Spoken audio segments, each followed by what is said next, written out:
Good evening, everyone. Welcome back to the second day of our workshop on how to do legal research by Legal Vidya. I, Parastu, an executive member of Legal Vidya. I hope you all had a productive and insightful first day, and I can see that you are eager to continue learning and expanding your legal research skills. Before we delve into today's session, let's take a moment to reflect the importance of legal research.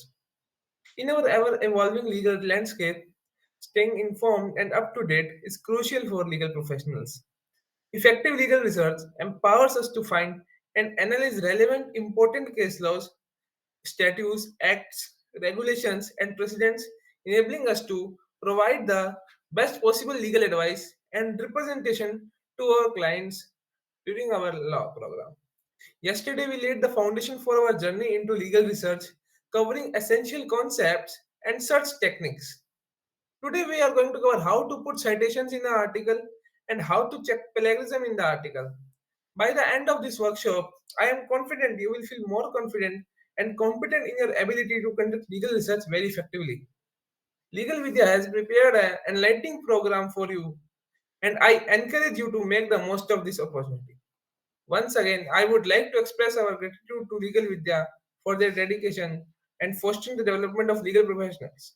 So, without further ado, let's jump into today's section with enthusiasm and a thirst to knowledge. Thank you all for being here, and let's make this second day of our workshop a valuable and memorable experience. Enjoy your learning journey. Now, I would like to call Miss Sakshi Sharma, ma'am, to take over to the workshop. Please, ma'am. Thank you so much, Paris. Good evening, everyone. I'm Sakshi, and welcome to the second day of the workshop. So, on the first day, we covered two basic topics. The first one being what legal research is, and what research is, and various kind of methodologies that we use in research. And the other topic that we covered was various types of legal writings, including dissertation, thesis, and research paper. What is the basic difference between them? So, in today's session, as Paras has already briefed you all, we'll be having a session whereby I'll be giving you a few tips and tricks on how to write a legal research article or how to write your research article. Then, the importance of not plagiarizing your work and how you can avoid it.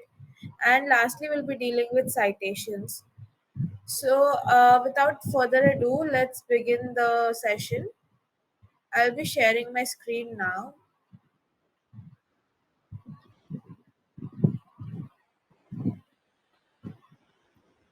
So let's have a small refresher on what research is and its meaning and types. Though there are many types of legal research, and today I'll just be focusing on two of them. Firstly, what research is. Research basically is the creation of new knowledge and or to use existing knowledge in a new and creative manner. So there's already a knowledge that we have, and we are using it in a new manner to develop new concepts and methodologies and various kinds of understanding. That is what research is. What legal research allows you to do. Legal research allows you to come up with more clarity about the issue at hand and anticipate various arguments that may come up in the court, giving you more confidence to present your case. That is a way to understand legal research. So, legal research basically is when you have a legal topic or legal question at hand, and then you research on the topic or against the topic, or that is either for or against the topic, and make up your arguments, write your arguments in such a manner that by the end of your research article, people either agree to you or disagree to you. The two main types of research that we'll be talking about is doctrinal and non-doctrinal. So doctrinal is basically an armchair based legal research technique, and the central question of inquiry here is what is the law on a particular issue. It is concerned with finding the law and analyzing it and coming up with logical reasoning behind that particular law. Whereas non doctrinal legal research is also known as social legal research. The reason being that we employ various other disciples to generate empirical data and to answer research questions. What it can be used in, it can be used in problem solving, policy making, or reforming the existing laws. Now, this table is something which will make it very clear for you all what is the difference between doctrinal and non doctrinal. I'll just go through the first topic in a little bit speedy manner so that we have enough time for the other topics we've already discussed in on the day one. So, doctrinal legal research, as you can already see, the first point states that doctrinal research is the theoretical research, whereas non doctrinal is more practical in nature. Doctrinal research is based on secondary sources of information like articles and commentaries and textbooks, etc., whereas non doctrinal is based on primary sources like surveys and case studies. Now, doctrinal research is library based armchair research method that does not involve going into the field, whereas when you employ non doctrinal research, you go into the field. What you do once you go into the field, you do surveys, you give people questionnaire, collect answers from them, and then make your data. Whereas in doctrinal legal research, the more concerned question is what is law and studying the law exclusively, whereas non-doctrinal research studies law in connection with society and various non-legal aspects that affect the law. So there's human behavior and law. So there's economic status of the particular nation and relation to crime. We are not just studying law here; we're also studying various other disciples that come with it. So that is how you apply non-doctrinal legal research. Then the scope of doctrinal research is narrower because we study just law, whereas non-doctrinal legal research has much wide scope because we study not just law but everything that comes with it. Coming to the part two of today's session, that is article writing. This is where our actual journey for day two will begin. The previous one just was a refresher, a short refresher of what we have studied. And this is part two. That is, first one is article writing. Now, article writing I have divided into four steps. So, while you're writing your article, these are the four steps that you must follow. Firstly, what is your research question? What I mean by research question is what is the, say, for example, topic you want to write your article on, or what is the question that has been given to you on which you want to write your article. Say, even if you're going to a moot court and there's only just the moot problem given, what is the first thing that you do? You read the moot proposition time and time again and then come up with questions. Once you have your questions and have clarity in mind regarding those questions, only then you can start filling information and then start researching, right? So the first thing that you do is identify your research question. The second thing is identifying your headings and subheadings. Now, headings and subheadings are really essential while you're writing your research article because it makes it easier for the reader to read your particular article. Say you have an article that does not have headings and subheadings included in it, while on the other hand you have an article which has clearly defined headings and subheadings. That will make it easier for you to skim. It also makes it easier for you to understand whether or not it is important for you, or whether or not that article will be reading that article will be helpful for you. So that is why identifying your headings and subheadings are really important.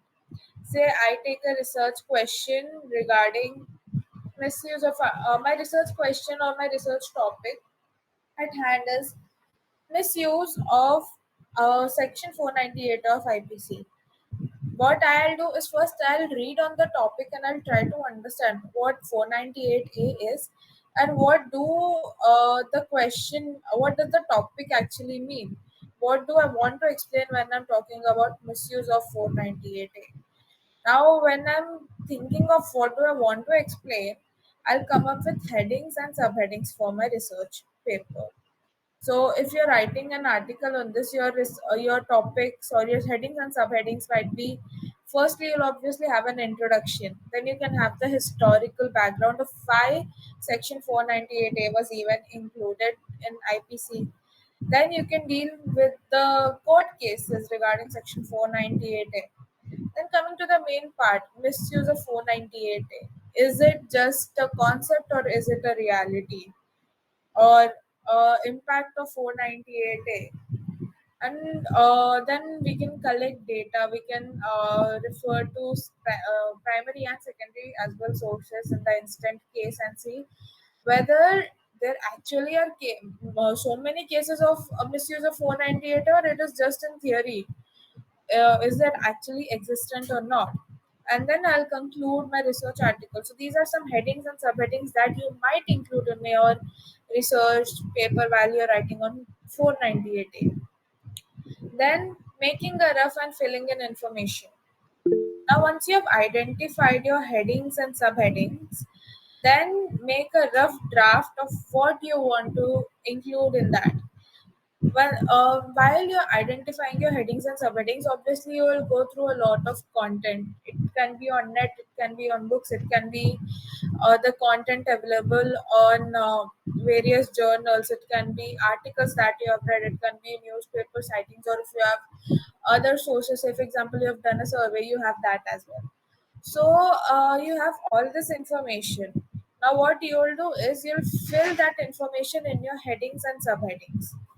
Once you fill in information, you'll have a rough draft. Then what you'll do is you'll format it. So you'll make a rough draft and then add cases.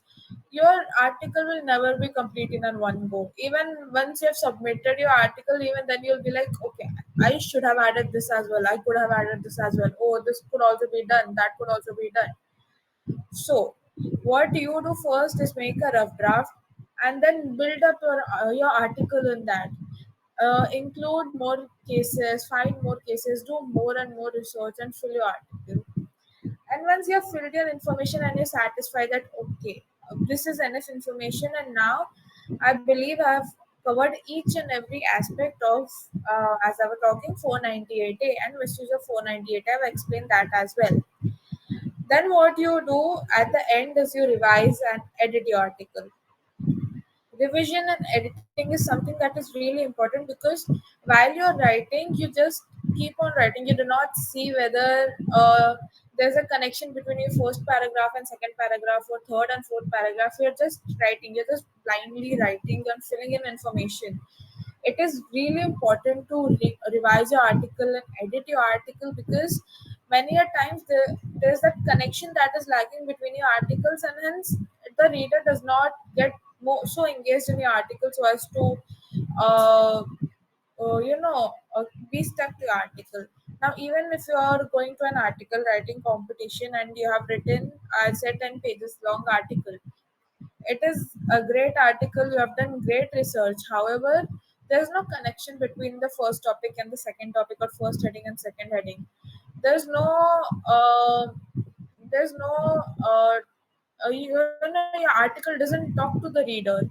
So that is something that will deduct your marks. Similarly, if you all guys have ever went to moot court competition, you're writing your cases, you're writing the laws, but you're not including your facts.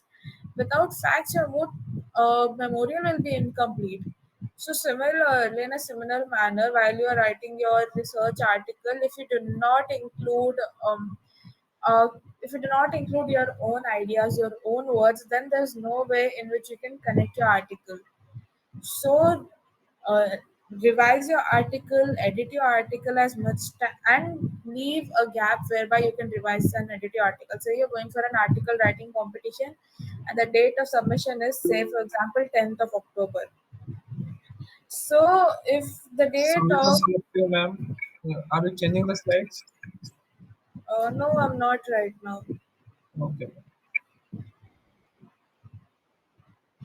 So, as I was saying, if you're going in an article writing competition and your submission date is 10th of October, then keep at least 2 days in hand.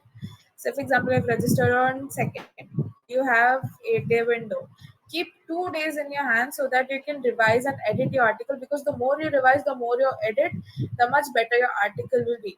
So these are the 4 steps that you must follow while you're doing your research, while you're writing your research articles, or even I'd say for that matter of fact, if you're going to moot court preparing your moot memorials, or if you're writing an article writing competition or research paper. In each and every scenario, these are the 4 steps that you need to follow. Now, what to remember when you're writing your article? Firstly, the length of the article. Now, this rule specifically applies if you're going for a competition. Each competition generally has a specified word limit. Sometimes it is 3,000 words, sometimes it is 5,000 words. Generally, it is between 3,000 to 5,000 words.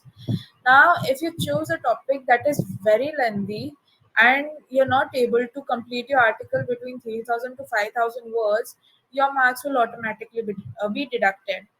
So what you must do is, firstly, if this is specifically in case of article writing competition or any such competition for that matter of fact, that read your rules and regulations carefully and see to the length of article. So once you see to the length of article, say for example your competition has specified that there must be 2,000 to 3,000 words only. Then complete your article between those words so as to ensure that your points are not deducted. The second thing to remember is language and grammar. Language and grammar is really important in your article. Now, as I stated previously, when it comes to revising and editing, that it is really essential for you all to revise and edit your article so as to ensure that there's a connection in your article, there's a connection in what you have written in your words. So, what you must do is focus on your language and grammar, because if you have special focus on your language and grammar, it will help you ensure that there's a connection between the words, there's a connection between various paragraphs that you have written.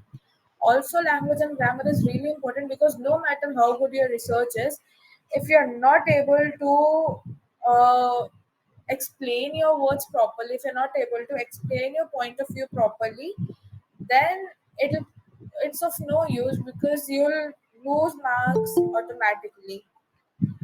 So yes, it becomes really important for you as an author to check for language and grammar in your article. Specifically, please, I request you all, if you ever go to one competition, just keep rechecking your article until the very last moment and ensure that there are no grammatical mistakes. There are very manual mistakes. Sometimes people write has instead of had, or has instead of have, or they write say that you're speaking just for one person and then you're writing s. Say for example, we have seen many people who have done this mistake, that they're citing just one case and then mentioning that in many cases it has been held. So that is something that won't make sense if you're just writing one, if you're just citing one case. So always read your article thoroughly and ensure that the language and grammar of your article is correct. Now, scannability. What I mean by scannability is, say for example, you have to go. Say for example, you're in a moot court competition, or say for example, you're in a debate competition, and you're given 10 to 15 minutes only to read on a particular topic. You have an article at hand. It has headings and subheadings defined. So you're going through those headings and subheadings so as to ensure that that article is useful for you or not. You have other article that has no headings or subheadings, or that has nothing defined properly. So you'll obviously skip through that article because you do not have enough time to invest in that article. Scannability basically means that if a reader just sees your article from the top, it doesn't indulge himself totally into your article. Does he understand it? Do you have your headings and subheadings defined in such a manner so as to help the reader get a point of view of what you are dealing with, or what topics or what issues you're dealing with in your particular article? So scannability is really important because scannability helps your article gain readers, uh, gain readers insights. It helps your article get attention basically. So that is also scannability is another reason why you must include headings and subheadings in your articles. Now, legal jargons, introduction and conclusion, and ask the expert. What are the legal jargons? Now, while we are writing legal articles, we often tend to use legal maxims and legal words like de jure, de facto. We use legal maxims, and what mistake we do generally is that we do not explain legal maxim.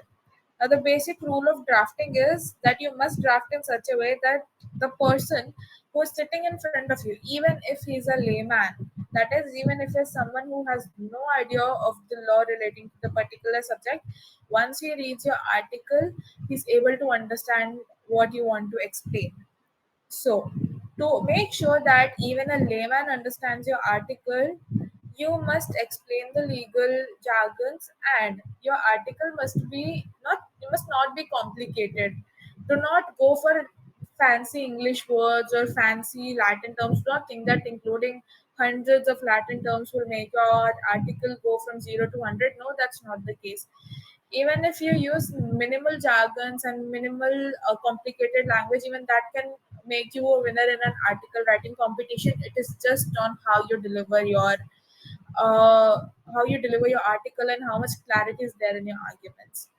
So if you use legal jargons in your arguments, explain those legal jargons. Then introduction and conclusion. Of course, this is really important while you're writing your legal research articles. So, introduction basically gives the reader an idea of what is the topic that you'll be dealing with in your particular article, and conclusion gives the gives your concluding remarks and concludes your concluding remarks to the reader. It helps the reader understand that what the author wanted to explain through his article. So that is what introduction and conclusions are for. It is really important, I say, you write your whole article and then go to introduction and conclusion. It is really important to have a catchy introduction and a catchy conclusion, because it will help you catch the reader's attention. And if you catch the reader's attention, obviously your article obviously will gain points. Even if you are in an article writing competition, for that matter of fact, and you've just copied your introduction from somewhere, or your introduction is so much uh, is very vague, or it does not help the examiners understand what you wanted to explain, what is that you're going to explain through your particular article, your points will automatically be deducted, because it will not catch the eye of the examiner, and that will be really not good looking for your article. Then ask the experts. You have your teachers, you have your professors, you have your mentors, you have your peers, you have your parents, advocates, anyone. So anyone, including your peers, I'm saying, once you have written your research article or you have written your research paper, show them the particular paper. Ask them for their insights. Ask them whether is is anything lacking in my research paper. Always take the criticisms in a constructive manner, so as to ensure that you can incorporate them in your article and make your article perfect. Now, for you, once you've written your article, your content, okay, I've written everything. But maybe for them as a reader, they'll see ki, okay, there's no connection between point one and point two, or your article is lacking cases, or your article is lacking this argument, or your article is lacking a particular a law that must be stated. Them as readers will have much more idea of what an article on the particular topic should have than you as an author. So always go, once you've written your article, always go and ask the experts and ask them whether anything is missing in that article. If they say that you can include these points, so that is why I already said, for revision and editing, keep 2 days in your hand, so that you give them time to read your article and give yourself time to read the article, go through your article, and if anything new strikes in your brain, you can just immediately add it in your particular article. The part 3 is format of the article. Very basic. First one, abstract and introduction, the body and content of the article, use of authorities, and conclusion. So, what is abstract and introduction? The basic difference between abstract and introduction is that abstract basically gives an idea to the reader of what you will be, or what all topics you'll be covering and why you'll be covering them, whereas introduction will give you an introduction to the particular topic that you're dealing with. The body or the content of the article, the most important part as well. All of these are important. However, the body and content is something that will define your article. The body and content, say for example, if I'm writing on, since we're talking about 498A, we'll talk about that only. So, for example, I've taken that in my abstract. I'll write that in the recent if I'm someone who's advocating that there have been misuse of cases, there have been misuse of the section 498A a lot. So if I'm advocating for that, if I'm in favor of that, I'll just write that in the recent years or in the recent decades, our country has witnessed a lot of increase in in misuse of 498. This was enacted to protect women. However, I'm just giving you a vague idea. This was enacted to protect women. However, this is being misused a lot. And this research paper or this research article will give you a brief insight of the law on 498A and the misuse and prison scenario. Then my introduction, on the other hand, introduction will be it will be much more lengthier and it will cover the whole topic in detail. So basically, the main difference between abstract and introduction is in abstract, you'll explain the reader on what you are advocating, on what you are writing, and then in introduction, you'll introduce the topic. What is my topic? My topic is misuse of 498A. So if my topic is misuse of 498A, I'll explain section 498A, and then while I'm towards the end of my particular introduction, I'll add a few lines or few paragraphs stating that in the recent decades, the Indian society has witnessed a lot of false cases on Section 498A of the Indian Penal Code. And then we'll delve into the reasons behind why this is happening, the history behind 498A, and so on and so forth. So basically, in abstract, you'll just write a brief, a small paragraph of 100 to 200 or maximum of 300 words, whereby you'll explain what is the topic that you'll be dealing with and what all information you'll be sharing in your particular research article. And in introduction, you'll introduce the whole topic. Then coming to the body and content. Now, introduction after introduction, you'll have your main body. Now you'll have, say for example, I'll take the history of 498A, post enactment and pre-enactment. What was the status of women? Then the current scenario of women in India and the applicability of 498A in India. Then misuse of Section 498A of the Indian Penal Code and relevant cases of misuse of 498A. And while I'm mentioning relevant cases, I'll obviously look for the ratio of the case. However, even the obiter dicta is something that is really important. So both ratio decidendi and obiter dicta, I'll look anything that is in favor of my statements. That is, there has been a lot of misuse of Section 498 and it needs to be curbed. So that is something I'll look for. Then these are some things that will come in the body and content. Use of authorities. Authorities, I'm pretty sure you all are aware of what it is. Authorities is basically use of references and relevant material in your particular article. Now, authorities include case laws, it includes statutes, it includes foreign judgments, it includes various books you can refer to, it includes journals, it includes newspaper uh, cutouts or newspaper data that you can collect. It also includes surveys and questionnaires if you're doing that. It includes any other such material that is relevant. Say there are various law commission reports or there's any such thing that you're citing that you're using to strengthen your arguments, those are known as authorities. So the more authorities you use, the much more nicer your article will. And then there's the conclusion. In conclusion, you basically conclude your article. While concluding, you mention what you have been advocating for. It is actually conclusion and suggestion. So, what you are advocating for, what you have advocated in your whole article. So, for example, I have advocated that yes, there has been a rise and misuse of Section 498 of IPC by women. So, I'll write that in recent years there has been an increase in misuse of Section 498A.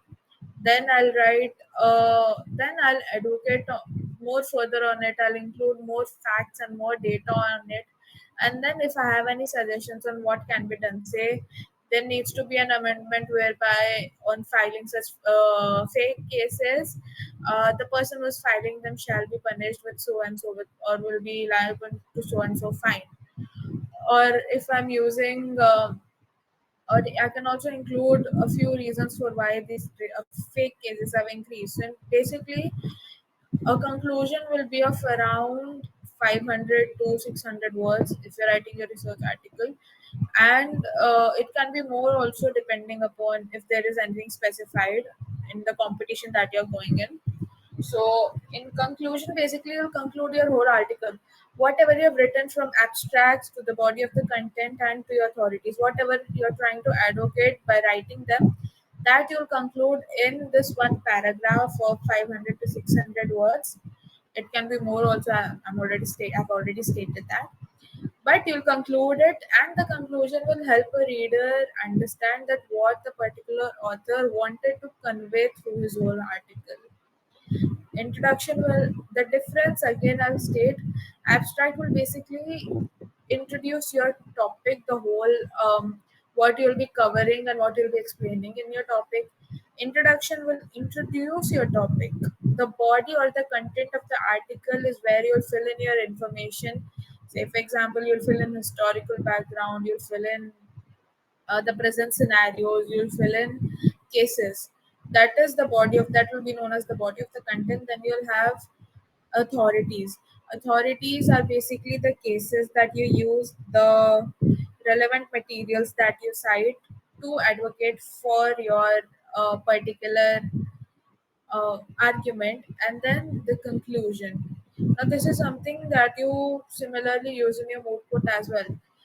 When you go for moot courts, you have your body. You have your body of the content whereby you write what basically is your argument. You present cases on that. You include the facts from a moot memorial and then build your arguments. You use authorities, that is cases, or you use books, so you use law commission reports, you use various statutes or treaties or any such relevant information that has been stated. So you use that in your moot memorials as well, and by the end you conclude whether a particular thing should be done or should not be done, whether it can be done or cannot be done.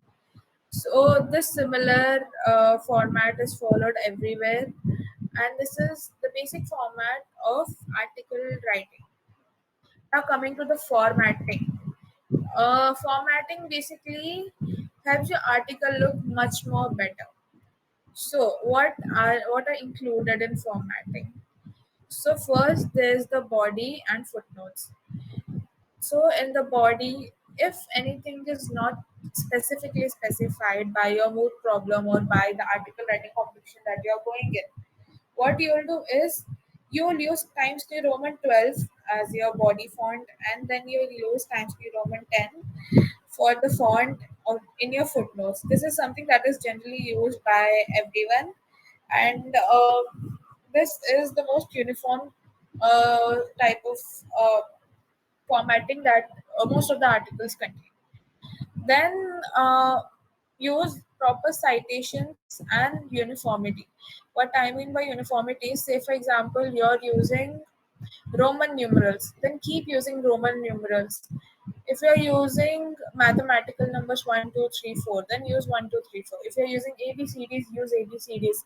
You cannot use one Roman numeral and then for a thing indicating the same, say for example, you have a heading and you have used one as a Roman numeral. You cannot use A as a heading. Or you cannot use A letter for the same heading or for a similar heading. Yes, if it is a subheading, you might go to mathematical numbers 1, 2, 3, 4, or you could use ABCD. But for heading, if you are using Roman numeral, then use Roman numerals only. So, using proper citation and uniformity, it is something to always remember, and something that I've learned after forgetting doing this many times. That always while you submitting your articles, always just submitting your articles, press Control plus J on your word and justify your articles. Justified articles always look much better than any other article, because if it is left aligned or right aligned, or if there's no proper alignment, it doesn't please the eye. And what doesn't please the eye will never catch the eye of the reader. Even if you have done excellent research and your formatting isn't good, it won't catch the attention of the reader. Even if you're going to a moot court competition, there are prizes for the best memorial. So, if your memorial does not have proper formatting, if it does not have proper uniformity, if it is not done in a great manner, then if it does not catch the eye of the reader, there's no chance, even with great research, that you'll win. What you do is press Control plus J. That is the justified option in your computer. Press that if you're using Windows. Press that and then justify your article. It look much better that way.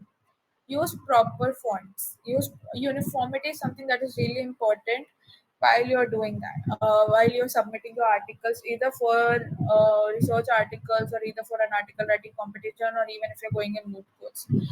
Say, for example, your moot court memorial is specified that there must be font size 12 must be used, and in Times New Roman for body, and for footnotes it must be Times New Roman 12. Then what you do is you write your articles in you write your mood proposition, mood memorial in that font only. Using any other font, or say for example in one place you have used Times New Roman, in other there's Calibri, in other there's some other Castello font, or there's some other type of font only. Your memorial will not look good. I know there's a tendency of people to copy and paste. However, even if you're copying and pasting it something in your memorial, remember to cite it, and always ensure that whatever you're using, whatever you're doing, it is in Control plus T. It is uniform, and adhere to the rules always. Usually, when you go to moot court competitions, this is the format that there is given. There's a citation style that you'll have to follow. There's a formatting style, and they always specify how page numbers must be written, whether it must be on the bottom or it must be on the top, whether it must be in center or it must be in the left corner, right corner, or whatever the case may be. So, generally, for moot court competitions, this is something we do, and even if your article is written in this format, I'm telling you, it will catch the eye of the reader and it will definitely look much more better. So, what you do is for your body, that is your content, use Times New Roman 12. Now, when it comes to headings and subheadings, specifically headings, say for example, you can use Times New Roman 14 for that matter of fact, because you want to differentiate between heading and subheading. However, uh, if it is specified that you'll have to only use Times New Roman 12, then only use Times New Roman 12 in your body. For footnotes, use Times New Roman 10 with single spacing. Use proper citations, use the citation style that has been specified by them, and maintain uniformity. Now, if say for example, you get an article before you, in which there are four different types of font written in just one paragraph, and there's one article which is justified in nature, which is using a singular font, which is using the same type of font style, and same type of different font number, and proper spacing is done in that article. Obviously, your eye will catch the one which has the proper formatting. So maintain uniformity. Then margins and Roman numerals or letters on headings. So as I've already stated, if you're writing your headings and subheadings, always mention always use either mathematical numerals or Roman numerals, or you can use letters A, B, C, D as well. It completely depends on you, whichever you prefer. However, I believe using Roman numerals looks much more pleasing to the eye. And margins. If you're going to your moot court, obviously your committee might have already stated that you must leave 1 inch margin or 1.5 inches margin or whatever the case may be. So always before going to any competition, please read your rule book properly so as to ensure that you're following the proper uh, you're following the proper format that has been specified by the team. So using proper formatting is really necessary when it comes to these writing research papers and book memorials. Apart from that, double spacing and page numbers. Mentioning page numbers makes your article look much more pleasing to the eye. Every formatting thing that you do makes your article pleasing to the eye. That is no doubt. But page number also helps it easier and much more accessible for people. Now, if you're going in a mood court and you're writing your memorials, always I believe you should mention paragraph numbers 1, 2, 3, 4 because it makes it easier for you while you're arguing, and it makes it easier for you to it makes it easier for the judges sitting before you and the team who's sitting against you to navigate through your proper moot memorials. If example you want to say that I request the judges to kindly refer to paragraph 9. Now, if you have written paragraph number, obviously judges can in 2 seconds turn to page this paragraph 9 and they can open your particular paragraph and they can refer that. However, if you have not written paragraph number, how will you tell judges where to refer? You cannot say judges please go to the 24th line or please go to the 25th line. That does not look good at all. So always use this one is for memorial specifically. Always use paragraph numbers in your memorials to make it much more pleasing to look at, to make it much more easier to navigate as well. The page numbers also are used for the similar reasons. That is, it makes it easier to navigate. Then double spacing. Usually, what researchers do is they use uh, single spacing. Sometimes there is a space of 1.15, 1.2, and 2, so on. So, again, for spacing as well, always look at what your rules specify. Say you're going to an article writing competition, and there is a guideline stating that you must use single spacing or you must use double spacing. So if it states that you must use single spacing, then use single spacing, or if it states that you must use double spacing, then use double spacing. So for formatting, always refer to your rule book if rules are specified. If rules are not specified in your particular competition, in your article writing competition, or in your paper presentation competition where you have to submit your research paper, use this formatting. Use times New Roman 12 for your body. For footnotes, use times New Roman 10. Then use proper citation and maintain uniformity. Also, keep your articles justified. Use Control plus J.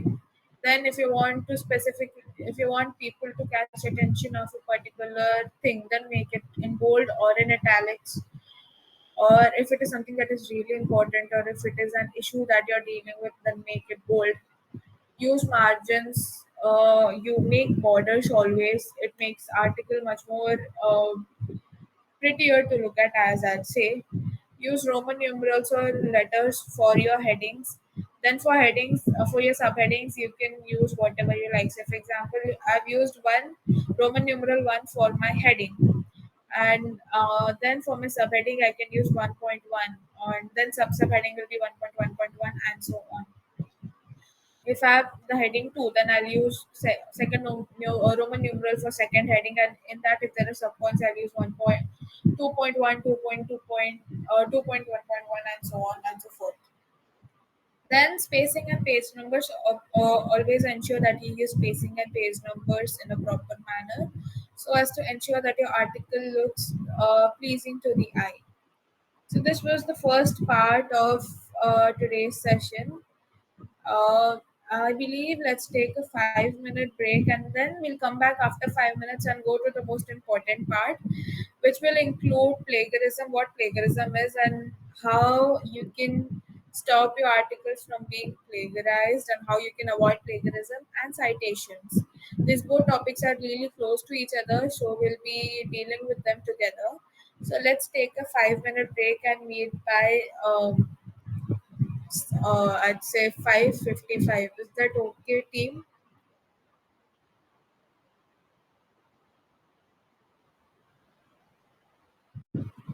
Okay, great. So we'll see you all at 5:55. You can stay in the meeting, and at 5:55 we'll be back to discuss on citations and plagiarism. Okay, ma'am.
Just wait for 5 minutes, meeting will start soon.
Hi, is everyone back? Yes, ma'am. Okay, great, great. So in this part two, the session will last for approximately an hour or so. In this part, I'll just be telling you a few, I'll give you a few insights on how you can do citations in a write citations in a proper manner, how you can stop or minimize the amount of plagiarism. I cannot guarantee that your articles will be 100% plagiarism free, but yeah, I'll give you 7 tips and tricks on how you can stop plagiarism, or what you can do to avoid plagiarism. So I'll just be sharing my screen now with all of you, and at the end we'll also look into a few sources from where we can do legal research. So yeah, just for refresher, let's have a refresher of what we have learned. So let me stop for a second. Let's have a refresher of what all we have seen today. So firstly, we have seen the firstly, we have looked into day one recap of what research is and what legal research is, and the two kinds of legal research, namely doctrinal and non doctrinal, and the basic difference between the two of them. I'll again remind you the basic difference. The basic difference between doctrinal and non doctrinal legal research is how you do it and why you do it. For the doctrinal kind of legal research, that is something which we all generally do as law students. We just refer to various books, commentaries, barracks, and cases that are already available to us, and then we research on a particular topic. Whereas if we do a non-doctrinal legal research method, what we do is we take surveys, we take interviews, we prepare questionnaires and gain data from the society to see how a particular law is impacting society. Basically, doctrinal legal research is an armchair based legal research, because what we do is we look at we go sit in our libraries, take books, sit in the chair and do a research. Whereas in non-doctrinal kind of legal research, it is a field work involved legal research. So we go in field and see various things in field and see the practical applicability of law and its impact on the society. It is a socio-legal kind of legal research. So, then we have come to article writing, and I've shared 4 steps of article writing with you all. The first one, namely, is what your research question is. You cannot start writing your article if you do not have a question in mind, or if you do not have a topic in mind. So, always have a question, or look for your topic. Say, for Sorry to example, interrupt, ma'am. Your screen is not visible. I'm not sharing my screen right now. Uh, Okay. yeah, thank you. So, what we do basically in research, firstly, is we see what are our 4 steps to legal research. We identify a question, then we see what are the topics that we want to include in our article. Then we fill in information on that, and then we revise and edit our article until the day of until we are satisfied with our articles. And what we must remember while writing our article is the article must be of adequate length. You cannot write just 100 words and submit it that this is my article. No, that will not be enough. Write an article in around, I'd say around 1500 to 3000 words is something that usually competitions allow. So that is something the competitions allow. So writing articles in words approximately 15 to 3000 is something that you must do. And if it is not specified, again, since it is an article writing competition, I'm taking an example of around 3000 words is fine. And 3000 words are enough words to conclude your remarks. Then have a note on language and grammar. Do not use complicated English words. Do not use words that that will take that will need the reader to open a dictionary to find its meaning of. No, don't do that. Use simple English words. Make your sentence and frame your paragraphs in such a way that they're grammatically correct. Make it engaging. Make your article scannable. That is the third thing to remember. Then, what you must do to make your article scannable is include headings and subheadings. The other three things to remember are that firstly, you if you're using your legal jargon, say for example, I have used the jargon nemo judex causa sua. If I'm a law student, I have heard this legal maxim, but if it is not something that is stuck in my mind, then even I will need to do research on it, or I'll need to find its meaning. Then think of a layman. Always write your articles in such a manner that even a layman, someone who has no knowledge of law, can understand your particular article and understand the arguments that you're putting forth. Make your introduction and conclusion catchy and always ask the remarks of your experts. If you have any mentors, or if you have your peers, you have your teachers, you have your deans, you have your advocates, or even your parents, if that matter. Ask them for their review on that article and incorporate their views in that.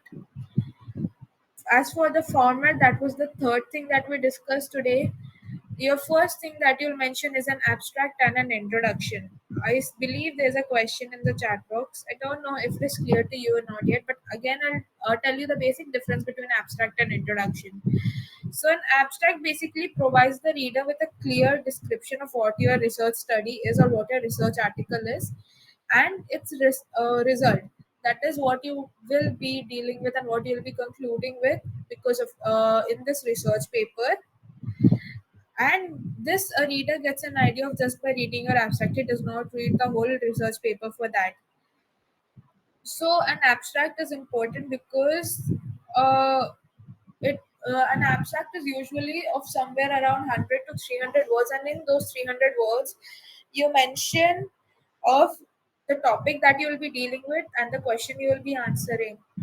So just by reading at your abstract, the researcher who's someone who wants to refer to your article can understand whether this particular thing is relevant to me or not. An introduction, on the other hand, is the first section of an article. It provides detailed background information about the study or the topic that you're dealing with, and it shows the significance of the particular topic as well. So that is the basic difference between abstract and introduction. Also, on their length, abstract is much shorter than that of an introduction. There's another thing that I might have skipped while I was making this presentation, I believe, that is keywords. So if you're submitting your research paper, always include keywords. Now, for example, I've taken the topic of, I'd say, Arbitration and Conciliation Act 1996 and its latest amendment. So my keywords can include the Arbitration and Conciliation Act 1996. My keywords can include the Amendment Act 2015 or 2016. My keywords can, if say for example I've referred to a particular commission report, so it's Law Commission 246 report, then I can say Law Commission report 246. I can just include 4 to 5 keywords. Keywords give the reader a vague idea of, okay, these topics are being discussed in the particular case.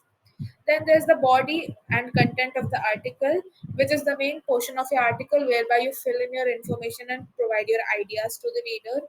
Then the use of authorities is something that is really important. What I mean by using authorities is using relevant cases, using reports, using national and international statutes, rules, regulations, conventions, or protocols, as the case may be, to give your article credit, to give your article credibility. So authorities are used for that, and there's a conclusion, which are the concluding remarks of your whole article. Then the fourth point that we discussed is formatting. So basically, what I mean by formatting and what formatting includes basically is the body of the it basically includes, and it basically helps people see how your article will look like. So basically, if your article is formatted in a uniform manner, your article has proper citations, it has proper margins, it has proper numbering, your article will look pleasing to the eye, and it will catch the attention reader as well, and it will also make your article much more scannable. So that is what formatting is important for. Now coming to the fourth part of today's session, that is plagiarism. Can anyone, you can just type in your chat box, can anyone tell me what do you understand by the term plagiarism? Or have you ever heard of this term if you have ever written research articles? Yeah, please tell. Ma'am, plagiarism is that the repetition of words that, for example, if I have used a sentence and if it is taken from a reference, then the same sentence would be counted as a plagiarism. Okay, anyone else who has an idea of what plagiarism is? Shall I, ma'am? Yeah. And plagiarism is like taking someone else's work without giving credit to them, like just copying out without giving credits. That's academic cheating. Yeah, true. Plagiarism is kind of an academic cheating whereby you use someone else's work and do not give credit to them. So it is something unethical and also immoral. Yes, Anchal, copying someone else's work, true. You're just copying someone else's work and not giving credit to them. And ideas, yes. Plagiarism also includes work and ideas. You cannot use others' ideas as your own. Um, so that is also something that is included in plagiarism. It is something that is very unethical and something that we all must avoid. I know it is not 100%. We cannot avoid plagiarism 100% all of the times, but as much as possible, if you're using someone else's work, we must give due credit to them. Imagine you've written your research article after taking so much pain, after doing a research for 6 to 10 months, and then what you see, someone else takes credit for your whole of your article. Obviously, you would, as a author of your particular article who has presented his or her original idea, feel bad. Similarly, others might also have a similar uh, thinking when it comes to their particular article or their particular work or idea. So plagiarism basically is copying someone else's work or using someone else's work and not giving them due credit. So let's see what plagiarism is and what are the seven techniques I could say that you could use to avoid plagiarism. So, plagiarism. Now, as you can see, it's written here that many people think of plagiarism as copying another's work or borrowing someone else's original idea. But the term copying and borrowing can disguise the seriousness of the offense. So, to steal and pass off the ideas or words of another as one's own, to use another's production without crediting the source, to commit literally theft, to present as to present as new and original an idea or product derived from an existing source. In other words, plagiarism basically is an act of fraud. I could say that it involves both stealing someone else's work and lying about it afterwards, because plagiarism generally is you use someone else's work, you do not give credit to that particular person for his work or his idea. It is a serious unethical practice, and many a times, specifically while you're writing your research articles or research paper, if your work is found to be plagiarized, your your articles will not be published or your work shall not be published. Yeah, there is a minimum, I believe, criteria everywhere of 5 to 10% plagiarism that is allowed. So that is usually allowed in while you're going for competitions as well. However, try to avoid that as well. Now, what can you do to avoid plagiarism? So, first one obviously is never intentionally plagiarize. It sounds very easy to not plagiarize someone else's work, but it actually is very hard. So what people usually do is, they say I'll refer to two, three articles written by someone else, and then I'll write my own article. Now, what happens is your mind already is filled with their ideas and their original work. So what your article will depict is their work in your terms. So if you want to avoid plagiarism, the first thing you'll have to do is you'll have to start writing your article on your own and then develop on it. So never intentionally plagiarize. Plagiarism is the act of using someone else's work and ideas or words without proper attribution or their permission. Now, it is a serious ethical violation in academics, and it can also lead to many times serious and severe consequences, including penalties and damage to one's reputation. So many high rank journals, say for example, there's the Indian Journal of Law and Research. There are various journals that are published on a monthly or quarterly or yearly basis. Now, what they do is they take plagiarism very seriously, and they do not risk because they are reputed journals. They do not want someone else's plagiarized work to be there. If they find the articles that you're submitting is plagiarized or in any manner, the article is just rejected without giving you a second chance. So it is crucial for you to always have an original work, and if you're using someone else's idea, give credit to them. How you can intentionally not plagiarize is you never intentionally plagiarize. That is not Do not just copy paste someone else's idea as yours. And if it is really necessary for you to incorporate that idea in your particular research paper, then just mention the original source of or the original author of the particular idea or work. Always use quotation marks and references. Now, when you directly quote someone else's words or use their exact wording, it is essential for you all to use quotation marks and provide proper reference to the original source. Say, for example, I'm quoting something from I'm quoting the 40th paragraph of a particular case.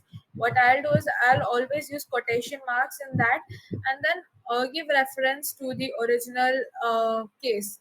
If I'm copying 4 to 5 lines of someone's research article on arbitration and conciliation, what I'll do is I'll just put those in quotation marks and then give due credit to the original author. I'll mention their name, when their paper was published, if I have the date, or where it was published, and the topic of their research paper. I'll give them due credit. So this is the fundamental aspect of academic integrity. Now, obviously, it requires for you all to do some extra effort and find the proper find proper kind of citation to give due credit to the particular author. But it is really important that you give due credit to the particular author. Now, paraphrase only when necessary and include references. Now, what generally people do to avoid plagiarism is they take a particular paragraph. Say, for example, I have a paragraph of 10 lines.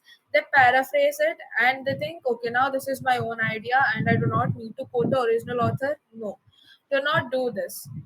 Now, even if you're paraphrasing, then you have to give reference, you have to include references of the original author or the original work.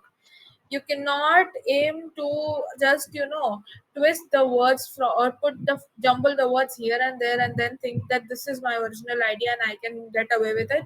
No, you cannot do that. Paraphrasing basically means that you rephrase someone else's idea in your own words.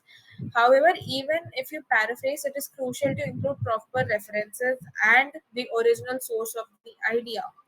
Remember that even if you are paraphrasing, it is not your original idea, it is someone else's idea. So always give credit to that someone else, that other author um, whose quotations whose words you're paraphrasing. Additionally, you should aim to minimize word overlap with the original source, ensuring your paraphrased content is distinct and justifiable. Then, cite references when using facts outside of the knowledge base. Now, when presenting facts or data and information that are not commonly known to your people, or that is somewhere something that you took a reference from, say, for example, I have taken a reference from the NCRB data, that is National Crime Record Bureau data. That is not something that though it is there in the public domain, but that doesn't mean that everyone knows about the particular information. Now, if you cite references, if you cite these particular facts, it gives credibility to your information. So even if you're using such facts or data that is not commonly known to your intended audience, that is the people who will be reading, it is essential that you provide proper citation to back up your claims. This helps establish credibility and allows reader to verify the accuracy of your information. You cannot also remember, while you're writing your research articles or research papers that is going in public domain, you cannot write inaccurate things, or you cannot write unproved or something that is not proved. Say, for example, you are saying that the crime incidents of theft have decreased in the previous 6 months. However, all the reports say something else. You just are saying what you believe. Now, what you believe cannot be stated as a fact in your research paper. So always remember that you cross check your facts and double check your facts to ensure that they're correct, and always cite the original source from where you have gathered that data or fact.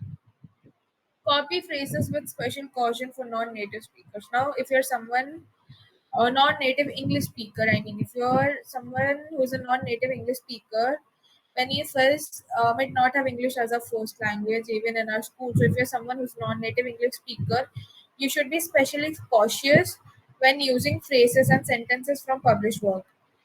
Now, it is generally advised while you're writing your research articles that you do not copy paste someone else's work, or you do not use uh, exact their work. However, if you have to do that, copy phrases with special caution. Over reliance on copy text can lead to unintentional plagiarism, and always it is better to have your original idea than someone put forward someone else's idea. So just minimize copy pasting. Then always credit people for their ideas. Now, this is essentially what plagiarism is. You do not give the original author whose idea or work you're copying the credit. So the main thing that you can do to avoid plagiarism is do not just copy paste someone else's idea. Give them proper credit for their work and cite their work. Avoid using AI tools when writing for academic publications. Now, over the past year or so, artificial intelligence has become something that we use in our day-to-day lives. People use chat gpt and various other such writing tools. Say, for example, this writer and other such tools to write their research articles only. And yeah, chat gpt does do the job. It gives you a vague idea of what you should write, but many a times people just copy paste what chat gpt has done. What the issue here is that chat gpt or any other such artificial intelligence tool does not produce its own idea. It is again doing cross reference to various kinds of materials that are available on the internet. And ChatGPT, and other such, even writers and other such AI tools, as much as I know, they do not give you specific citations until and unless you ask them. So basically just avoid using AI tools, because when you're doing your research paper, when you're writing your research paper, you want to put forth your ideas and your words, and not words of an internet tool or an artificial intelligence tool. So avoid using AI. Apart from that, what you can do to avoid plagiarism is that, first, if you have a topic in your mind, say for example, your topic is of the Arbitration and Conciliation Act, or it is related to IPCC, PCC, RPC, whatever the case may be. Whatever the topic you have, first read your topic. First, try to understand the question that you want to answer with your research paper, and try to think what are points you want to incorporate in that. Then start doing your research. Do not read someone else's published work. Do not read someone else's work that has been uh, published in journals or any other such magazines, law magazines as well. Do not read that, because once you read that, your mind will be confined to their ideas only. If you want to write something original, you'll have to think on your own. So start thinking on your own, start coming up with ideas on what you want to write and what you want to incorporate, and then build your research on that. What you can do is, during the end of your research paper, you can refer to 2 to 3 similar topics on which articles have been published and written by various authors. You can read them and see if is there anything that I would want to incorporate. Say, for example, you found a paragraph that you want to incorporate in your particular research article, then open that, then copy that paragraph, or paraphrase that in your own words. But whatever you do, give proper credit to the original author. So the main and the most important thing that you must do, if you want to ensure that your article is not plagiarized, is just put first use your own ideas. Do not use someone else's ideas. Do not just directly jump into books and barracks and journals and magazines. Do not do that. First, think of what you want to convey through your particular research topic or research article, and then build your article in that. Now, our next topic is related to plagiarism, that is citation and references. Now, why giving citation and references is important? Firstly, it shows the reader that you have done proper research. So once you give citation and give references for the reader to cross check from, or the reader to cross verify from, it shows that you have done your fair share of research, and you have enough information, you've gathered enough information on the particular topic. The second thing is to be a responsible scholar or student by giving credit to other researchers and acknowledging their ideas. Obviously, since we were talking of plagiarism, it comes to citation in the end and citation and references in the end. That we use citation and references to show, to give proper credit to a particular author for their work that they have done. We acknowledge their ideas, we acknowledge their words, we acknowledge their work, we cite them, being a responsible student, and that is why citation and references are important. Thirdly, to avoid plagiarism by quoting words and ideas used by other authors, and to allow readers to track down the source you use by citing them accurately in your paper by way of footnotes, bibliography, or a reference list. Now, it is not uh, a standard rule that you'll always have to use footnotes only. Many times you can use bibliography or a reference, or you can make a reference list at the end. So, what citations do and why they're important? Basically, there are 4 reasons. Firstly, it shows that you have done your research in a good manner. It shows that you're responsible. It shows that you're a responsible student, and by because if you use someone else's work and give them due credit, it shows that you're a responsible scholar and a student. The third thing is to avoid plagiarism by use, because if you use someone else's work and do not quote it again, plagiarism, right?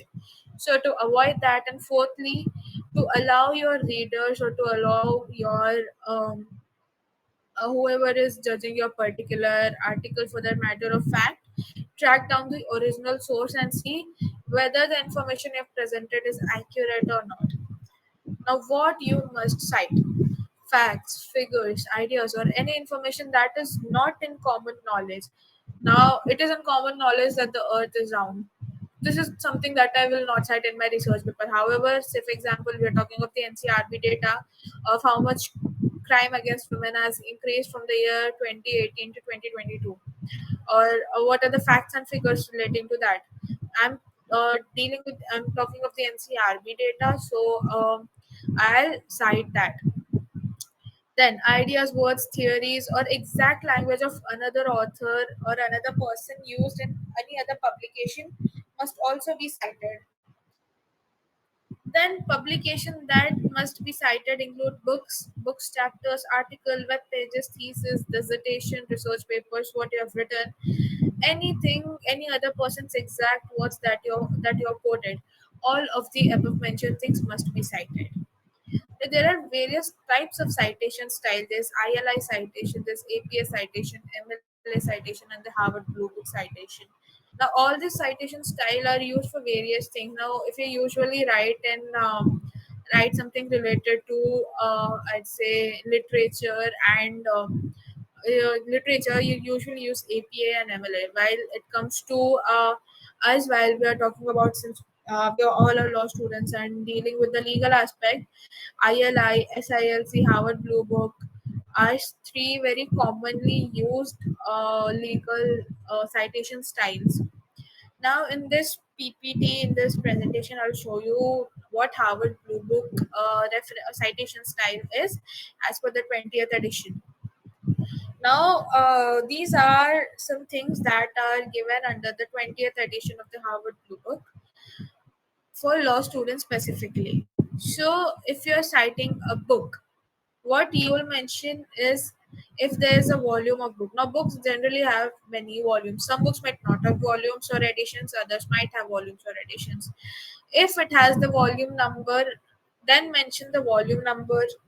If there's the author's name, then you'll have to mention the author's name, who's the original author of the book. Say, for example, my book is Avtar Singh, so I'll mention Avtar Singh. If it is DD Basu, I'll mention DD Basu, comma, the title of the book. The title of the book, say for example, is the Constitution of India. I'll write the Constitution of India. If it is the Arbitration and Conciliation Act 1996, I'll write the Arbitration and Conciliation Act 1996. If we are then the page number from which I'm referencing, say page 201, I'll write 201 and the publisher's name and year of publishing. Now, publisher's name, if it is mentioned, you can do that. If it is not mentioned, just mention the year of publishing. Cases, citing cases is the simplest one when it comes to blue book, because all you have to do is write the plaintiff versus the defendant and mention the citation. So, for example, it is Guru Nanak Foundation versus Ratan Singh and Sons. So, it is the plaintiff versus the defendant, comma, the citation. Always try to ensure that you use citation of AIRs and SCC only. Do not use Manupatra citation because many a times they just reject that. So try to use the AIR and SCC citations only. Now, coming to how you cite your acts and constitution. So if you're citing your act, the first thing that you'll have to mention is the full name of the act, the short title of the act. Say, for example, in this case, it is the Banking Regulation Act 1949. So I mentioned the Banking Regulation Act 1949, the year. Then the SS, that symbol shows signifies the specific section that you're being referred to. So Section 3 of the Banking Regulation Act, I'm referring. So I'll write the Banking Regulation Act 1949, Section 3, number 10, Acts of Parliament 1949. So whenever an act is passed, it is given it is passed in an order. It can be either the first act, second, third, fourth, fifth of that particular year. So the Banking Regulation Act is the 10th act of 1949 that was passed by our parliament. So we'll write number 10, comma, Acts of Parliament 1949, then country in abbreviation. If it is USA, you'll write in abbreviation USA. However, it is India, there's no need to mention an abbreviated form as such, but you can write INDIA India full stop. Then coming to journals and websites. How you cite journals and websites. Firstly, you'll mention the author's name, then the title of the article, the journal volume number. Journals are usually in various volumes. There are journals that have many volumes. So, which volume are you specifically referring to? That must also be mentioned by you. Then the name of the journal, abbreviated. If there's an abbreviated name, write an abbreviated name. If there's not, you can mention the whole name. Then the starting page of the article, say for example, the article that I'm referencing to starts at page 90. I'll write 90, and then the pages cited. The pages that I have cited. So, for example, my article begins at 90, and I have cited pages 93. Then I'll mention 93 and the year, in the year in which the journal was published. We usually do not use websites in our references, but if it is needed and if you use websites, mention the name of the website, the URL, and the date it was last visited on. So this is how you do blue book citation. Now, I'd like to show you something that is really important for you all. So, I believe there were questions regarding hybrid and Supra. So, hybrid is basically, say for example, let me just share my screen. Give me 2 minutes so that I can open the Word document in my laptop.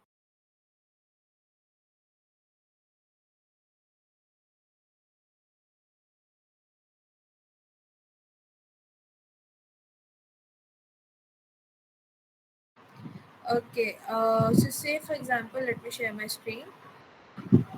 So this is the Word document, and I have used. Say I'll just. So firstly, how you insert footnote. So I want to insert footnote on, say for example, I've written something here. Okay, I've written something and I want to insert a footnote on this particular thing. What I'll do is I'll my word. Say for example, it's here and I want to footnote it. What I'll do is I'll press Control plus Alt plus F.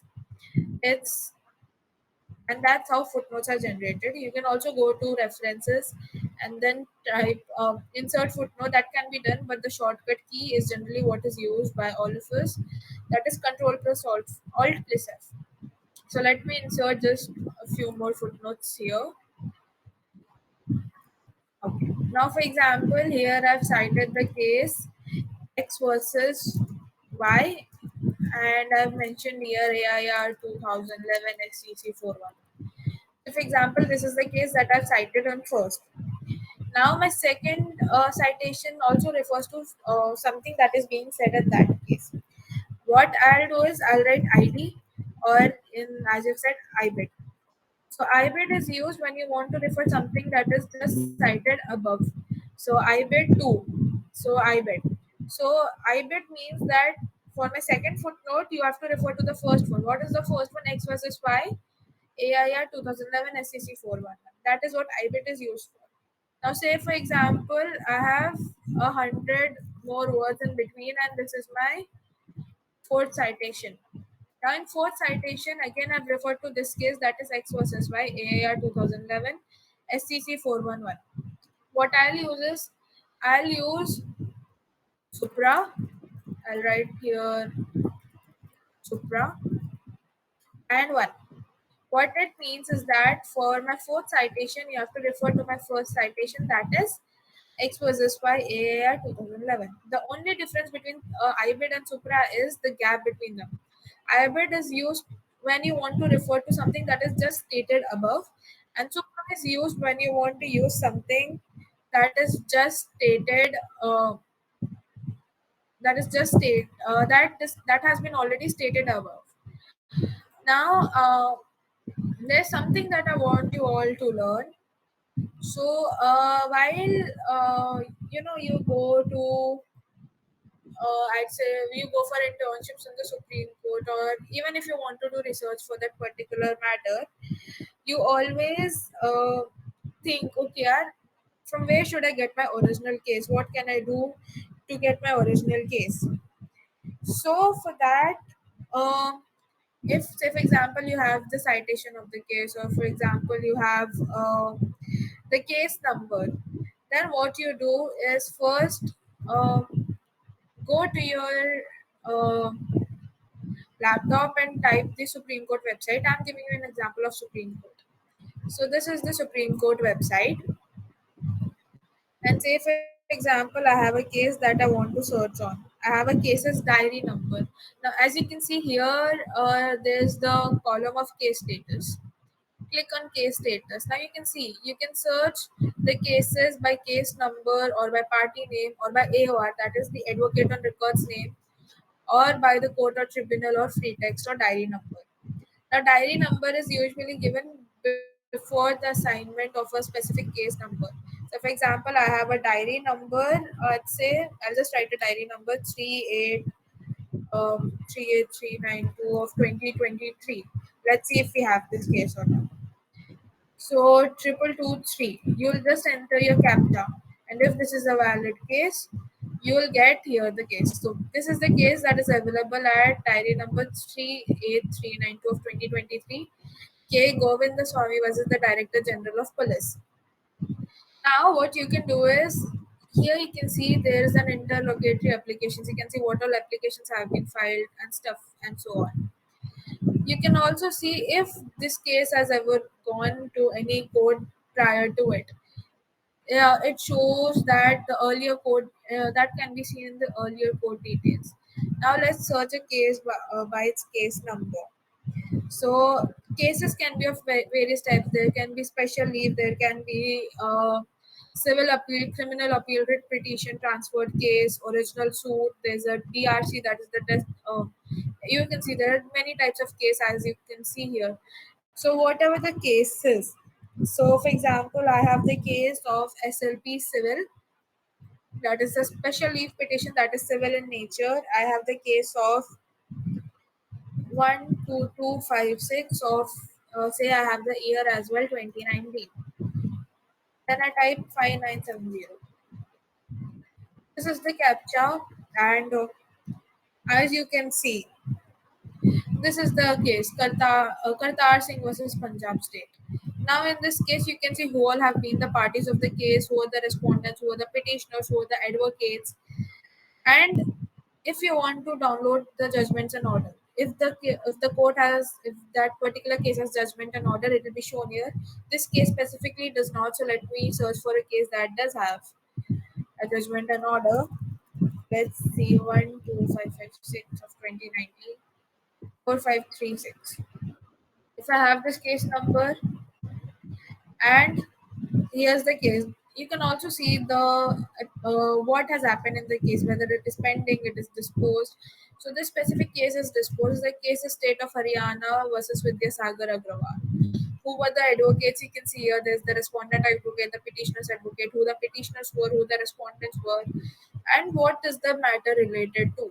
So the matter in the instant case is related to land acquisition and requisition matters. Now, if you want to download the judgment, just click on judgment and order. If there are judgments, it will be shown here. That is one place where you can find your cases on. Apart from that, while you're doing your research, obviously there are many times questions that from where should I do my research, or how can I begin my research. The first question that the first thing that you need to understand while you're doing your research is your research topic. Say for example, you have chosen a topic that you do not uh, understand at all. So if you have chosen such a topic, then what is the first thing that you need to do? First thing that you need to do is read. Now many times you will not understand anything just by reading. So what you do is there are YouTube videos available on each and every topic. So though it is not something that is really advisable, but yeah, if you want to learn of a particular topic or understand a particular topic in an instance, what you have to do is you can just open your YouTube, type for whatever topic you're referring to, and then just open the video and go through the video. Once you go through the video, you'll have a brief idea on what that particular topic is. Once you have found that particular topic, what is the next step? The next step is that you try to understand your research question, try to evaluate what are the things that can be incorporated in your research article. Once you identify those headings and subheadings, then start doing your research. From where you can do research. Now, the simplest things are there are many websites available on net. Obviously, not all the websites are genuine. Not all the websites are 100% accurate, and no idea, no information given on the internet is 100% accurate. However, if you want cases, you can refer to the Supreme Court websites. You can refer to SCC. You can refer to Manu Batra. What is really important when it comes to research is you be updated. So for staying updated, there's an uh, website, which link I'll just be sharing here.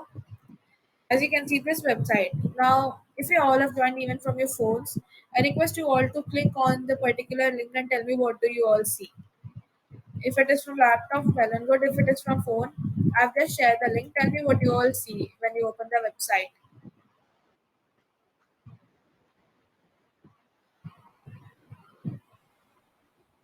I'll give you all 2 minutes. Just tell me what you all understand when you open this website and what is mentioned in this particular website of the Supreme Court. It is a website of the Supreme Court of India. What is mentioned in it? Kindly, whoever opens it, tell me.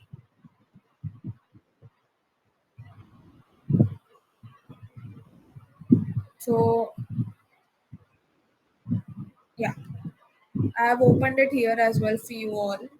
So, you can see the website, is it? I see a text. Yeah, you can just open your chat box. You can just open your mic, I mean. Yeah, hello. Yeah. Yeah, you want us to tell what is there in the website or Yeah, what is there on the website? On the particular page that is now visible on your screen, um what do you understand what this is? yeah, actually this is regarding the latest updates. There is a cost list, latest updates, latest judgments, um listing notices, suswagatam, online appearance slips, live streaming of the sessions, RTI, right to information, physical hearing. There's a hybrid option, online and offline, basic structure of the judgment, Yeah, and e-filing of cases. That's yeah. there. So these are the things. Now, as you can see, I've clicked here on the latest updates. So if you click on latest updates, you're able to see what are the latest judgments that have been pronounced. So, for example, there's one the listing notices. You can see various circulars on Supreme Court on this particular page. That is the home page. However, if you open this and you click on latest judgments, you'll see all the latest judgments that are available here. So you can click on any one judgment and the judgment will be open. So, for example, this is the judgment that was given on, I believe it is the 1st of September 2023. So, for example, this is the judgment that was given. So, this is the judgment given by Dr. Dhananjay Y. Chandradu, our Honorable CJI, and this is the whole judgment. So Supreme Court website updates its judgment on a daily basis. So it is important that if you all are trying to, trying to stay updated with law, so you always refer to the Supreme Court websites. It hardly takes a minute or two to navigate through the website. Just click on the link that I've given, that is the Supreme Court website's link, and then click on the latest judgments. You can always click on those latest judgments to see whether or not the particular judgment is, you can be up to date with law. So that is something that is really important. If you're up to date, if you're up to date with a particular law at hand, then it will be really easy for you to write your research articles and research papers. So that is why I've shown you the particular website. So if we use chat gpt and give in references chat gpt, is it still chat gpt is not a valid reference, Anjali. So what do you use? Chat gpt collects information from various I'd say sources, data sources that are available on the internet, and then present it to you. So that is not something that is valid. Chat gpt as a valid chat gpt is still invalid as a reference. What you can do is write your own research, do your own research, and then come up whatever you are referencing to. If it is cases, journals, articles, whatever the case may be, just open them and just reference them. Now, another thing that you can use, we always see many people use law commission's report and cases, various cases. Now, how can you find cases that are relevant to you? I'll just open a case for all of you to see.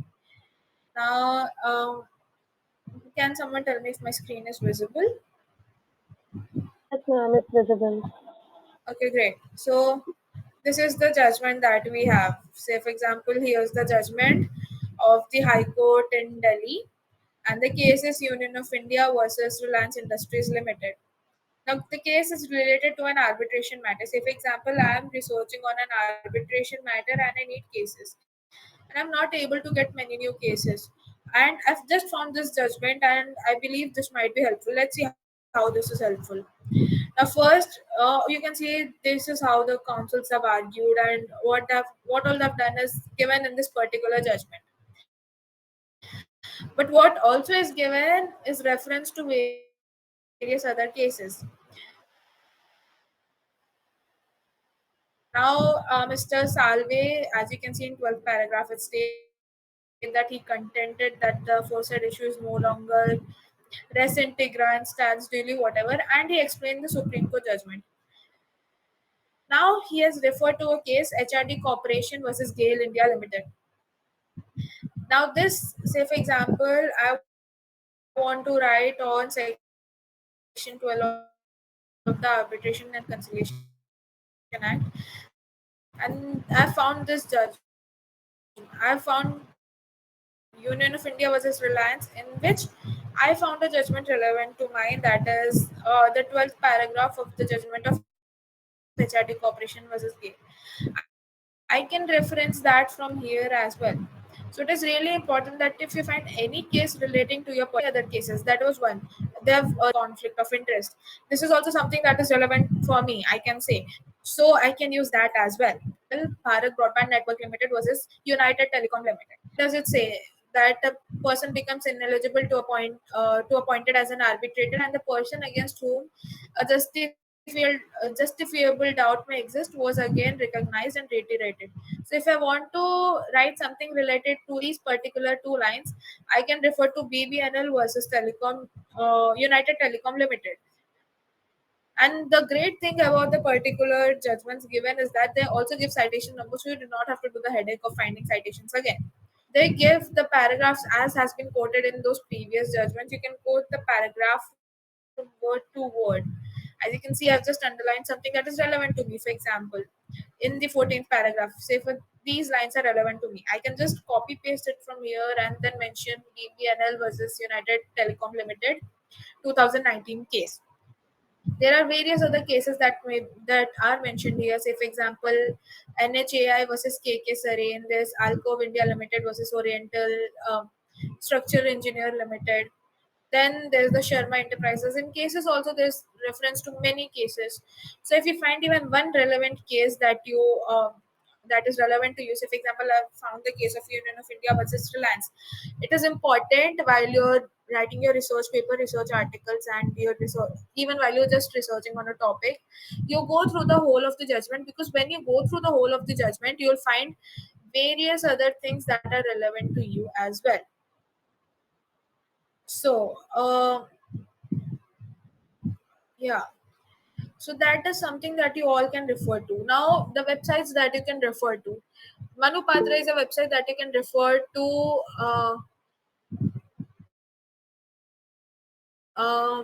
Manupatra is a website that you can refer to when you want to see for cases and articles. There's the SEC.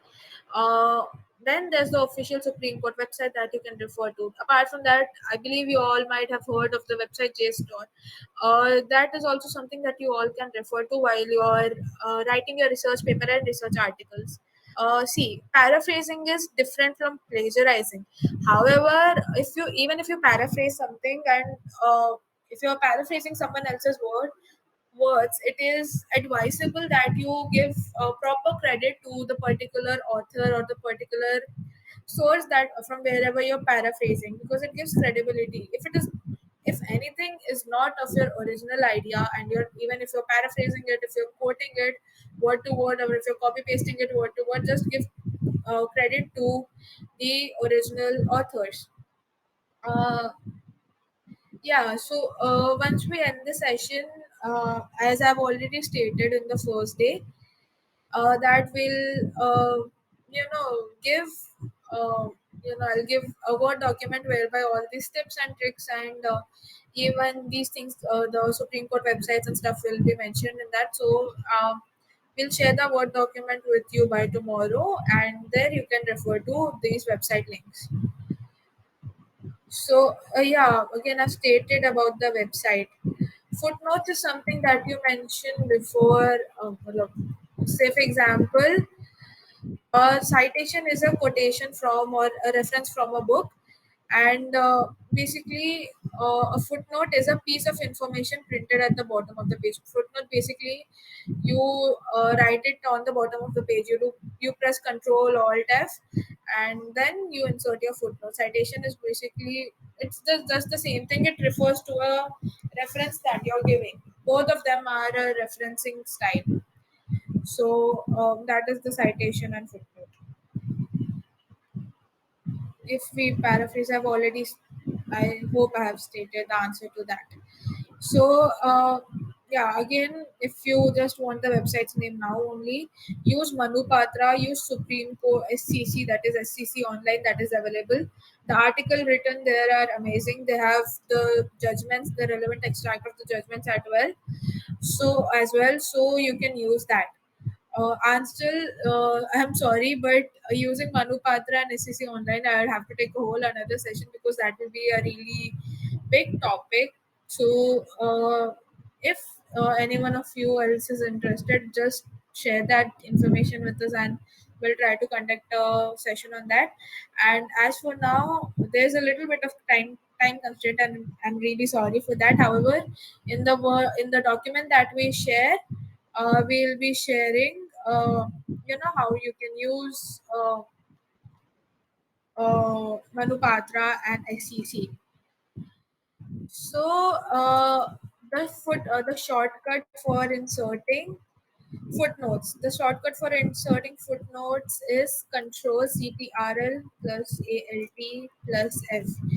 So, press these three keys together, and then you can see what the you can see your footnotes will be generated at the bottom of the page for whatever you want to reference to.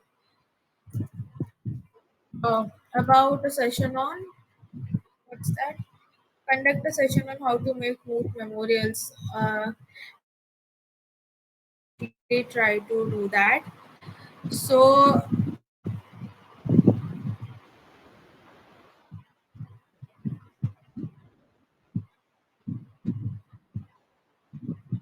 guys, kindly give me a moment, please.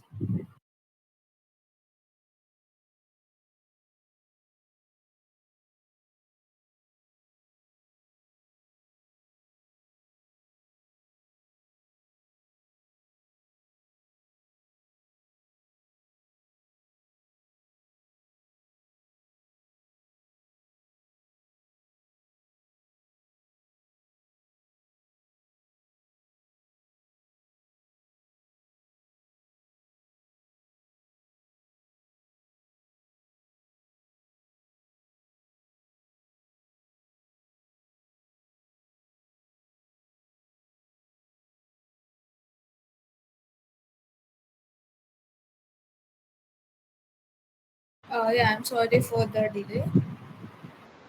So yeah, that was all that I had, and about conducting a session on Manupatra, SCC, and moot memorials. That will be a whole another topic that we'll have to discuss with the team because it is a huge topic. And let's see if the students are definitely interested, then we can do that. You can refer to JSTOR. It is basically a place where you can see various, I'd say, articles written by scholars. Those are presented there, and those are accurately written, so they're usually referenced to, and many times they're also validated. I don't have a subscription. That is a problem that we all face. So you can use Google Scholars, as it has been stated by team. Google Scholars is free of cost, and SEC Online as well. What you can do is, I believe if you ever see, you just have to register, and I believe you can use it for a minimum amount of time. So you can use that for referencing. You can use law commission's report, you can use case law. It's not necessary to always stick to SEC and Manupatra. Not everyone has access to them, and that is something we all understand because we all have been in that particular situation. If your college provides you with the access, it's well and good. If not, always go for other sources, find law commission's report, find cases, find various statutes, refer to books. And it's not necessary to go to SEC. What should be subtopics of research paper like introduction? So, depending on the question, depending on your research topic or research question or the hypothesis, you can use your subtopics will vary. Say, for example, I'm writing on the amendment that has been brought about in the Arbitration and Conciliation Act. So what I can write is I'll write my abstract, I'll write my introduction about the arbitration and conciliation in India. It is an alternate mode of dispute resolution and so on and so forth. I'll write my introduction. I can write a history of the arbitration and conciliation. I can write about the Act of 1940, the Act of 1996, and what were the changes brought about in 1940 and 1996, and then what are the latest amendments. Say, for example, there was an inclusion of fifth schedule and seventh schedule. Say, for example, there was a change in section 34.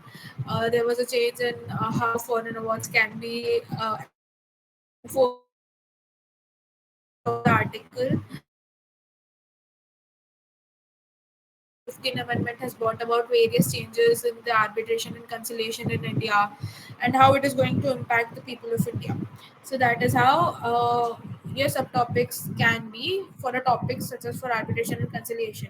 Similarly, if you're talking of say you're talking of misuse of 498A, you can explain what 498A is, you can explain the essential ingredients that constitute an offense under 498A, you can explain the you can explain the pre-legislative and the post-legislative scenario of what 498 was and what 498 is now, and whether it has helped the people, whether it has helped women in any way. You can explain all that, and apart from that, then you can write your topic says misuse of 498A.